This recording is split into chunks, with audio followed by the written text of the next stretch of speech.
दालमा केही कम्बिनेसन गरेर बनाउँदा स्पेशली चाहिँ यो मेथीको साग र दाललाई बनाउँदा अति नै स्वादिलो बन्छ। र यो मैले मिक्स दाल लिएको छु र यो दाल चाहिँ मैले लगभग 1 घण्टा अगाडि मैले भिजाएर राखेँ।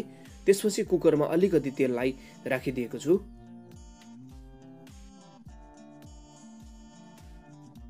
तेल यो मजाले तातियोस् र तातिसकेपछि यो दाललाई हामी राखिदिनेछौँ। पानी सहित नै मैले यसमा राखिदिएँ। त्यसपछि यसलाई अलिकति चलाइदिउँ। थोरै बेसारलाई राखौँ। यसपछि अलिकति हामी नुन पनि यसमा राखिदिनेछौँ र यसलाई यसरी चलाइसकेपछि थोरै पानी पनि राख्छौँ।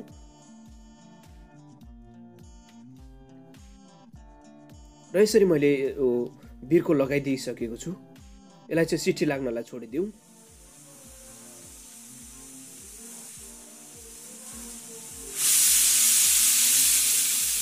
लगभग मैले 6 सिटी लगाइसकेपछि यतिको दाल तयार भयो र यसलाई मैले यतिकै राखिदिन्छु। त्यसपछि मसला बनाऊ। मैले अलिकति तोरीको तेललाई युज गरेको छु। त्यसपछि सिङ्गो यो जिरा हो। अलिकति यो हरियो खुर्सानी मैले फाइनल्ली चप गरेर राखेको, एकदमै मसिनो गरेर काट्नुपर्छ।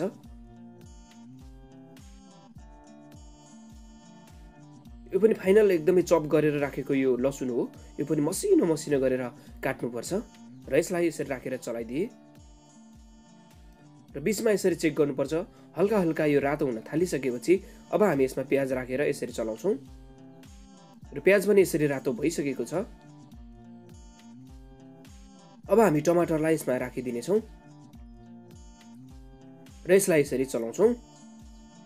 टमाटर पनि एकदमै मसिनो तरिकाले काट्नुपर्छ र अलिकति बेसारको धुलोलाई पनि हामी राखिदिनेछौँ।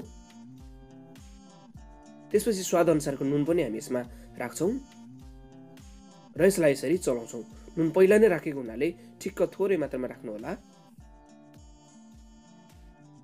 त्यसपछि मैले मेथीलाई सफा गरेर मसिनो गरेर काटेको र राखेको हुँ। यो चाहिँ मेथीको साग पनि हो। त्यसपछि यो सागलाई यसरी यो मसलामा राखिदिनेछौँ र बीचमा यसरी चलाउँछौँ पनि।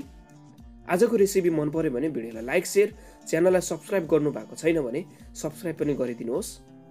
अलिकति धनियाको पात पनि यसमा राखिदिनुपर्छ र यसरी चलाउनुपर्छ।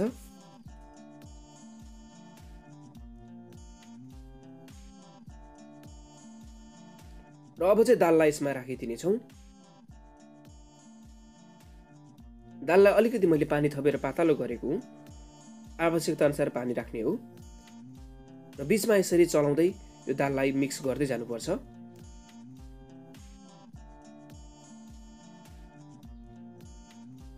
र हेर्दै खाउँ लाग्दो यो दाल लगभग तयार भएको छ।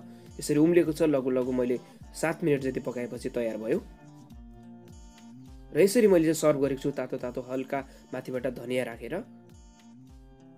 अति नै स्वादिलो बनेको थियो। अति नै मिठो यो दाल पक्कै पनि तपाईहरुलाई पनि मन परेको छ होला। यदि आजको रेसिपी मन पर्यो भने भिडियोलाई लाइक, शेयर, च्यानललाई सब्स्क्राइब गर्नलाई नभुल्नु होला। यस्तै रेसिपी फेरि पनि लिएर आउनेछु। तबसम्मको लागि नमस्ते।